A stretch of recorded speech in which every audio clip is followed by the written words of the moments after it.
stage, the ballots are going to the right, the signatures are going to the left, and so once he's completed and moves on to the next step, there'll be no way to tell whose ballot came from which envelope. Everything gets shuffled. Once everything gets opened and separated, that there's no identifying information on the ballot that'll tie it back to the voter's record or signature. So there's no way to tell how someone voted yes or no. You would only be able to tell that they returned their envelope. Because at this stage, the signatures have already been checked. Each voter's been identified that they only have voted and returned one ballot.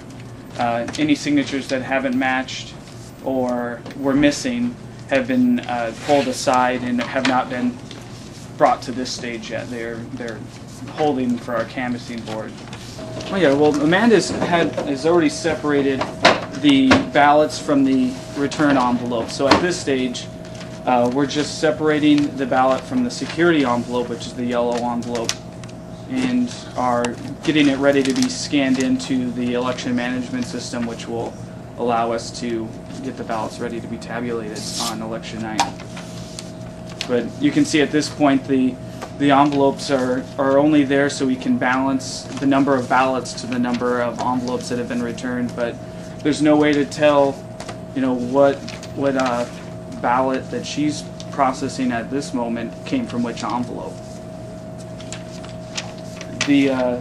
Probably the biggest question that we get from voters, well, at least when we first transitioned to this system, is the barcodes that are placed around the borders of the ballot.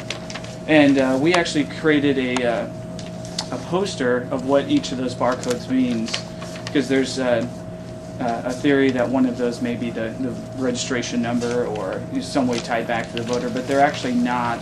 They're just security measures to make sure that that particular ballot hasn't been tallied more than once. Because we do balance all the way through the process, we would want to make sure that only that ballot has been tallied only one time through the system. They're going to go into our tabulation room and actually scan them into the election management system and get them ready for election night. This is our election management system. All these computers, like I said, these three computers are tied together just because that's our ballot processing that processes all the images there. But this computer over here is actually our tabulation computer, and you can see that they're actually not connected in any way to our ballot scanning system. But on election night, that's where we'll take these are called mobile ballot boxes, but this is just basically a memory card that they write the ballot data from the ballot scanning system onto this memory card, and then we take it over to our tabulation system and actually tabulate it.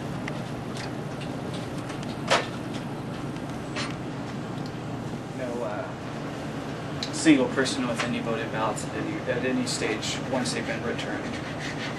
We send 2 people to the post office, 2 people are processing them and checking the signatures, 2 people are prepping them for scanning, 2 people are in here scanning, and then when we tabulate, 2 people are in here tabulating. So at every moment the ballots are open, they have two staff members with them.